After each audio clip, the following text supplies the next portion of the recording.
என் அன்பு பிள்ளையே, நல்ல நாளில் இந்த கருப்பன் உன்னை தேடி வந்து இருக்கிறேன். என் பிள்ளையே, என்னை கண்டதும் நீ தொட்டு விட்டாயானால் சுப செய்தி ஒன்றை இந்த கருப்பனிடத்திலிருந்து நீ பெற்று கொள்வாய். முதலில் இந்த கருப்பன் சொல்லும் பொழுது உனக்கு நம்பிக்கை நிச்சயமாக வராது.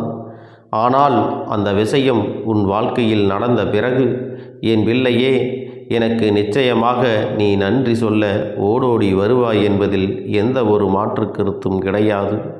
என் தங்கமே, உன்னிடத்தில் அந்த நன்றியை அப்பொழுது இந்த கருப்பன் எதிர்பார்க்க மாட்டேன் என்பதை நீ உணர்ந்து கொள்வாய்.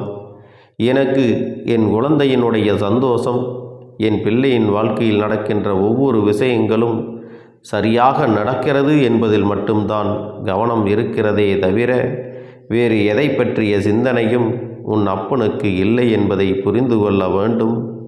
என் பிள்ளையே, இந்த வாழ்க்கையில் வேதனைப்படாமல், வாழ்க்கையில் கஷ்டப்படாமல் எதுவும் உனக்கு அவ்வளவு எளிதில் யாருக்கும் கிடைத்து விடுவது கிடையாது.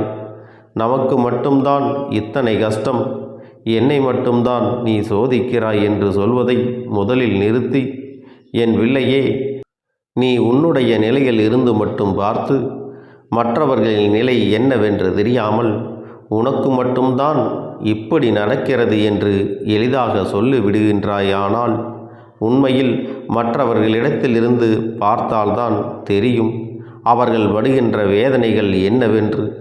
என் குழந்தையே, அவர்களோடு ஒப்பிட்டு பார்த்தால் நீ அனுபவிக்கின்ற பிரச்சனைகள் எல்லாம் சர்வ சாதாரணமான விஷயங்கள்தான்.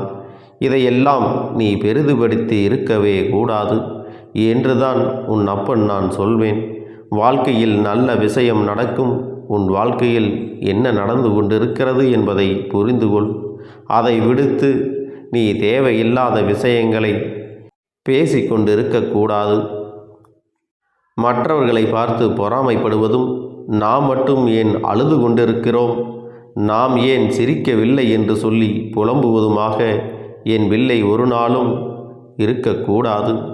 உன் வாழ்க்கை இப்படி இருந்து விட்டால் இந்த வாழ்க்கை முழுமைக்கும் உனக்கு கஷ்டங்களும் சோதனைகளும் தான் வந்து சேரும் என்பதை புரிந்து கொள்.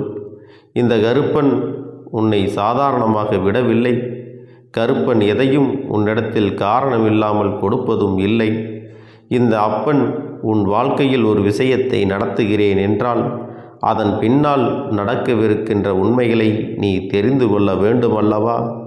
உன்னை சுற்றி வருகின்ற மனிதர்கள் எல்லாம் எப்பொழுது நீ இதுபோன்று நினைப்பாய், எப்பொழுது உன் மனதிற்குள் தேவையில்லாத சிந்தனைகளை வளர்ப்பாய், சட்டென்று உன்னை இந்த வாழ்க்கையில் இருந்து அழித்து விடலாம் என்று நினைக்கின்றார்கள். நீயும் அதற்கு ஏற்றது போலவே நடந்து கொள்ளாதே. என் செல்லமே, எனக்கு இன்னும் நல்லது நடக்கவே இல்லையே, எனக்கு உடனடியாக இது நடக்க வேண்டுமே என்று ஒருபொழுதும் தெய்வத்திடம் வேண்டி நிற்காதே. உனக்கு எந்த நேரத்தில் எதை கொடுக்க வேண்டும், எந்த நேரத்தில் உனக்கு நல்லது நடக்க வேண்டும் என்பதையெல்லாம் உன் அப்பன் தெரிந்து வைத்திருக்கிறேன். உனக்கான சரியான நேரம் வரும்பொழுது உனக்கான அனைத்து நல்ல விஷயங்களும் எந்தவித தடைகளுமின்றி தானாகவே நடக்கும் என்பதை புரிந்து கொள். அதை விட்டு நீயாகவே ஒரு விஷயத்தை செய்ய வேண்டும் என்று நினைத்தால் அதில் தடங்கல்களும் மன உளைச்சல்களும் கஷ்டங்களும் பிரச்சனைகளும் தான் திரும்ப திரும்ப வருமே தவிர அதில் ஒருபோதும் உனக்கு நிம்மதி ஏற்படாது. கொஞ்சம் பொறுத்திருந்து அப்பன் உனக்கான நேரத்தை கொடுப்பேன். அப்பொழுது நீ செய்ய நினைக்கின்ற காரியங்களை எல்லாம் செய்தால் உனக்கு மன நிம்மதியோடு எல்லா விஷயமும் சரியாகவே நடக்கும் என்பதை நீ புரிந்து கொள். எந்த காலத்திலும் தெய்வத்தின் மீது கொண்ட எண்ணத்தை நீ கைவிட்டு விடாதே. தெய்வம் நம்மை காப்பாற்றும் என்கின்ற எண்ணம் உனக்குள் எப்போதும் இருக்க வேண்டும். என் பிள்ளையே, சந்தர்ப்ப சூழ்நிலைகள் வாழ்க்கையில் எல்லோருக்கும் ஒன்று போல இருக்காது. அதற்காக எதற்கெடுத்தாலும் நீ பயப்படக்கூடாது. அப்படி நடந்து விடுமோ, இப்படி நடந்து விடுமோ என்று எல்லாம் குழம்பிக் கொண்டு இருக்கக்கூடாது. என் குழந்தையே, நீ ஆசைப்பட்ட வாழ்க்கையை உன் அப்பன் உனக்கு சர்வ நிச்சயமாக கொடுப்பேன் என்பதை மறக்க வேண்டாம். இந்த காலம் உனக்கு கஷ்டமாக இருக்கிறது என்று வருந்தாதே.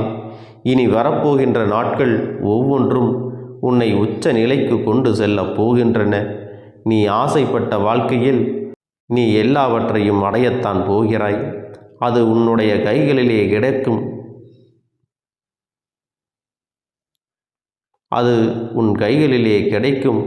என் பிள்ளையே, ஒரு முறை தவறு நடந்து விட்டது என்பதற்காக ஒவ்வொரு முறையும் நமக்கு தவறாகத்தான் நடக்கும் என்று நீ எண்ணக்கூடாது. உன்னுடைய எண்ணம்தான் இந்த வாழ்க்கையை மாற்றுகின்றது என்பதை இப்பொழுதாவது புரிந்து கொள். நடக்க இருக்கின்ற நல்ல விஷயங்களை கூட தவறான விஷயங்களாக நீ மாற்றி விடுகின்றாய். உனக்கு நடக்கின்ற ஒவ்வொரு நன்மைகளையும் நீ தெளிவாக புரிந்து கொள்ள வேண்டும். என்ன நடந்தது, முன்பு நாம் எப்படி இருந்தோம், இப்பொழுது இந்த வாழ்க்கையை எத்தனை மாற்றத்தை கண்டிருக்கிறது என்பதையெல்லாம் நீ புரிந்து கொள்ள வேண்டும். புரிதல் என்ற ஒன்று உனக்குள் அதிகமாக இருக்க வேண்டும். எத்தனையோ கஷ்டங்களை எல்லாம் கடந்து வந்துவிட்டு இப்பொழுது நல்ல நிலைக்கு வருகின்ற நேரத்தில் உன்னை நீயே வருத்தி கொள்ளாதே. இதற்கெல்லாம் காரணம் என்ன தெரியுமா? என் தங்கமே, முன்பெல்லாம் தெய்வத்தின் குரலை நீ எங்கு கேட்டாய்? இப்பொழுதெல்லாம் தெய்வம் உன்னோடு பேசிக்கொண்டிருக்கிறது அல்லவா? உன்னுடைய மனநிலையை உணர்ந்து உனக்கு நல்ல வார்த்தைகளை தெய்வம் உனக்கு தந்து கொண்டிருக்கிறது அல்லவா? அப்படி இருக்கும் பொழுது உனக்கே உன் மீது நம்பிக்கை வந்துவிட வேண்டாமா? இந்த வாழ்க்கையின் மீது உனக்கு நம்பிக்கை வந்துவிட வேண்டாமா?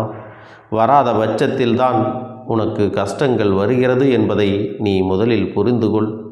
என் பிள்ளையே, தினமும் இந்த கருப்பன் வாக்கினை கேட்கின்றாய் அல்லவா? இதுவெல்லாம் என் பிள்ளைக்கு அப்பனுடைய அன்பு என்பதை நீ புரிந்து கொள். தெய்வம் உன்னோடு துணை இருக்கும் பொழுது, இப்படியெல்லாம் நடந்து கொண்டிருக்கும் பொழுது இந்த வாழ்க்கையின் மீது நீ எப்படி நம்பிக்கையை இழக்க நேரிடும்? என் பிள்ளையே, இதுவெல்லாம் ஒரு மாயையான தோற்றத்தை இந்த உலகம் உனக்கு கொடுத்து கொண்டிருக்கிறது. உண்மை என்னவென்றால், அத்தனை தெய்வங்களுடைய ஆசிகளையும் பெற்று நீ நல்ல நிலைக்கு செல்ல போகிறாய் என்பதுதான் உண்மை. எங்கே நீ நல்ல நிலைக்கு வந்து விடுவாயோ என்றுதான் உன்னுடைய எண்ணங்களை சுற்றி இருக்கின்றவர்கள் கெடுத்து கொண்டிருக்கிறார்கள். இதை புரிந்து கொண்டு இதற்கு ஏற்றது போல என் பிள்ளையே, நீ இந்த வாழ்க்கையை தெளிவுபடுத்தி கொண்டாயானால் எப்பொழுதுமே உனக்கு நடப்பது நன்மைதான். உன் கண் முன்னால் நல்லது மட்டுமே உனக்கு தெரிய வரும், நல்லது மட்டுமே நடக்கும். இந்த வாழ்க்கை தருகின்ற ஒவ்வொரு விஷயங்களும் எந்த அளவிற்கு உனக்கு சந்தோஷமானது என்பதை புரிய வைக்கும். கஷ்டத்தை எல்லாம் நினைத்து வருந்துவதை விட்டு வரப்போகின்ற சந்தோஷத்தை நினைத்து மனமகிழ்ச்சியோடு இனி வருகின்ற காலம் நமக்கு நல்ல காலம், நல்லது நடக்கும் என்பதை நீ புரிந்து கொள்ள வேண்டும். நான் உன் வாழ்க்கையில் நீ ஆசைப்பட்டதை எல்லாம் நடத்தி கொடுப்பேன். என் பிள்ளைக்கு ஆரம்பத்தில் என் மீது நம்பிக்கை இல்லை என்றால் கூட நிச்சயமாக நான் இதை நடத்தி கொடுக்கும் பொழுது எனக்கு நீ நன்றி சொல்லாமல் போக மாட்டாய். அந்த நேரத்தில் இந்த கருப்பன் உன்னுடைய அன்பை முழுமையாக எதிர்பார்ப்பான் என்பதை நீ புரிந்து கொண்டால் போதும். என் பிள்ளையே, எதற்கெடுத்தாலும் சட்டென்று கண்ணீர் வடிக்காதே. கண்ணீர் வடிப்பது உன்னுடைய பலவீனம். இந்த பலவீனம் மற்றவர்களுக்கு தெரிந்தால் அதையே மீண்டும் மீண்டும் உன்னிடத்தில் செய்து கொண்டிருப்பார்கள். என்ன நடந்தாலும் துணிச்சலோடு எதிர்க்கும் குணத்தை நீ வளர்த்து கொள்ள வேண்டும். என்ன நடந்தாலும் மனதில் ஒரு தைரியம் இருக்க வேண்டும். இங்கே சிலருக்கு ஏதாவது ஒரு விஷயம், ஏதாவது ஒரு பிரச்சனை வந்து விட்டது என்றால் பேசுவதற்கு முன்பாகவே கைகால்கள் எல்லாம் நடுக்கம் கொடுத்து விடும். எதற்கு இந்த நடுக்கம்? எதிரில் நிற்பவன் தவறு செய்தவன். அவனே அத்தனை தைரியமாக பேசும் பொழுது எந்த ஒரு தவறையும் செய்யாத என் பிள்ளை, நீ எதற்காக வருத்தப்பட வேண்டும்? எந்த காலகட்டத்திலும் எந்த ஒரு சூழ்நிலையிலும் நீ வருத்தப்படாதே. எதையும் தைரியமாக நீ எதிர்கொள்ள வேண்டும். உனக்குள் அந்த துணிச்சல் நிச்சயமாக இருக்கின்றது. அந்த துணிச்சலை வெளிப்படுத்த முடியாமல், வெளிப்படுத்த தெரியாமல் என் பிள்ளையே இப்படியெல்லாம் நீ நடுங்குகின்றாய். இனிமேலும் இது போன்ற சூழ்நிலைகள் எல்லாம் வேண்டாம். சண்டையிடுவது என்றாலே கை கால்கள் நடுக்கம் எடுப்பதோடு மட்டுமல்லாமல் வாயெல்லாம் உனக்கு உளர ஆரம்பித்து விடுகிறது. முதலில் பயத்தை நிறுத்து. நீ தவறு செய்யவில்லை என்பதை புரிந்து கொள். எல்லாவற்றுக்கும் மேலாக கெட்ட எண்ணங்கள் கொண்ட மனிதர்களிடத்தில் நேருக்கு நேர் நின்று சண்டையிடுவதை நிறுத்திக்கொள். நல்ல எண்ணங்கள் இல்லாததால் அவர்களிடத்தில் எந்த ஒரு பலனும் இல்லை. அவர்கள் செய்த தவறில் அவர்கள் ஒரு நாளும் ஒத்துக்கொள்ள மாட்டார்கள். அவர்களுக்கு அவர்கள் பக்கம் நியாயம் இருக்கின்றது என்பதுதான் எண்ணம். மற்றவர்களை பற்றி எந்த ஒரு கவலையும் அவர்களுக்கு ஒரு நாளும் இருக்கப் போவதில்லை. அதனால் இந்த மனிதர்களின் எண்ணங்களை பெரிதாக எடுத்து கொள்ளாமல் வாழ்க்கையில் உனக்கான சந்தோஷங்களை மட்டும் நீ நோக்கி என் பிள்ளையே நீ பயணம் செய்து கொண்டே இரு. உனக்கான வெற்றி உன்னை வந்து சேரும் வரை இந்த வாழ்க்கையில் அனைத்துமே உன்னுடைய நன்மைக்குத்தான் நடக்கிறது என்பதை புரிந்து கொண்டால் போதும். இத்தனை காலமும் என் பிள்ளை நீ மீண்டு வந்தாய் அல்லவா?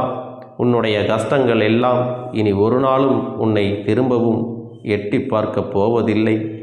உன் வாழ்க்கையில் சுப நிகழ்வுகள் இனிமேல் கொஞ்சம் கொஞ்சமாக அரங்கேறப் போகின்றது.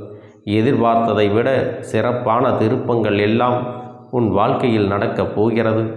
என் தங்கமே, இந்த கருப்பண்ணசாமியின் ஆசீர்வாதங்களும் அன்பும் துணையும் என்றென்றைக்கும் உனக்கு முழுமையாக கிடைத்து கொண்டே இருக்கும்.